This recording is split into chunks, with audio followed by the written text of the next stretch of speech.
మనం భద్రాద్రి కొత్తగూడెం వెళ్దాం. అక్కడ మా ప్రతినిధి శ్రీనివాస్ మనకు అందుబాటులో ఉన్నారు. భద్రాద్రి కొత్తగూడెం సంబంధించి జిల్లాలో రైలింగ్ లేని వంతెనలు ప్రధానంగా ఉన్నటువంటి పరిస్థితి కనిపిస్తుంది. 5 నియోజకవర్గాల్లో పలు ప్రాంతాలను కలుపుతూ హైవే, రాష్ట్రీయ రహదారులు ఉన్నటువంటి పరిస్థితి కనిపిస్తుంది. అలాగే ఈ రహదారిలోనే రెండు వైపులా రైలింగ్ లేకపోవడంతో ప్రమాదాలు తరచూ జరుగుతున్నటువంటి పరిస్థితులు కనిపిస్తున్నాయి.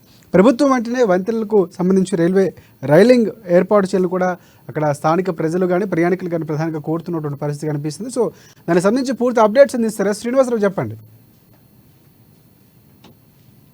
కొత్తగూడెం జిల్లాలోని పలు హైవే రహదారులను కలుపుతూ అలాగే జిల్లా స్థాయి కావచ్చు, రాష్ట్రీయ రహదారులు అటువంటి పరిస్థితి ఉంది. ఆ రహదారుల్లో ఉన్నటువంటి వంతెనలు ఏవైతే ఉన్నాయో ఆ వంతెనలకు రైలింగ్ లేకపోవడం వల్ల తరచూ ప్రమాదాలు జరుగుతున్నటువంటి పరిస్థితి ఉంది.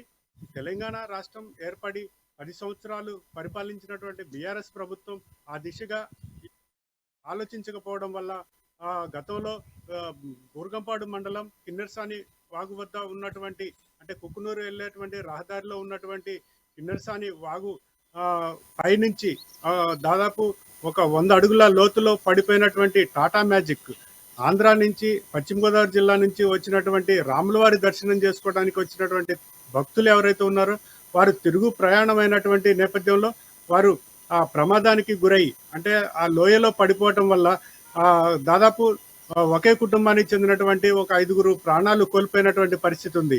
అదే కనుక రైలింగ్ ఉన్నట్లయితే ఆ ప్రమాదం సంభవించినప్పుడు ఆ రైలింగ్కి తగిలి ఆగిపోయేటువంటి పరిస్థితి ఉండేది.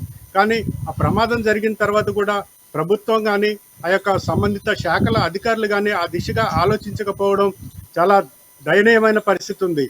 అధికారుల నిర్లక్ష్యం కూడా ఈ యొక్క ప్రభుత్వ అధికారుల నిర్లక్ష్యం కావచ్చు, పాలకుల నిర్లక్ష్యం కావచ్చు.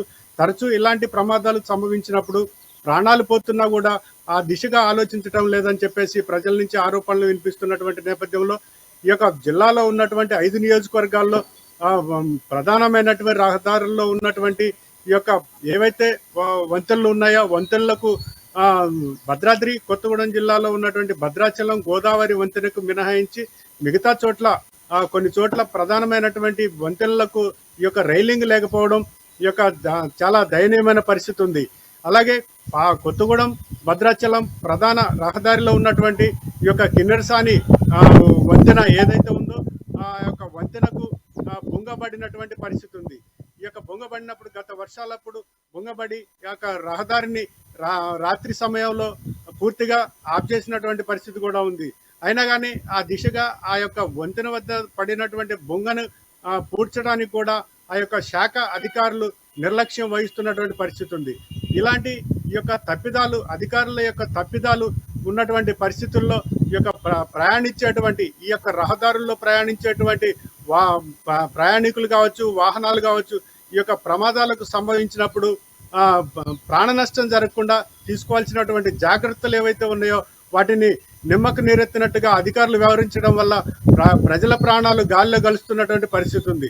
ఇకనైనా ఆ యొక్క ప్రభుత్వంలో ఉన్నటువంటి పాలకులు కావచ్చు, ఆ యొక్క సంబంధిత శాఖల అధికారులు కావచ్చు తక్షణమే స్పందించి ఈ యొక్క రైలింగ్లోనూ తక్షణమే ఏర్పాటు చేయించి ప్రమాదాలు సంభవించినప్పుడు ప్రాణ నష్టం జరగకుండా చూడాల్సిన బాధ్యతగా చూడాలని చెప్పేసి ఈ యొక్క ప్రజలు తెలియజేస్తున్నటువంటి పరిస్థితి ఉంది. రాజశేఖర్.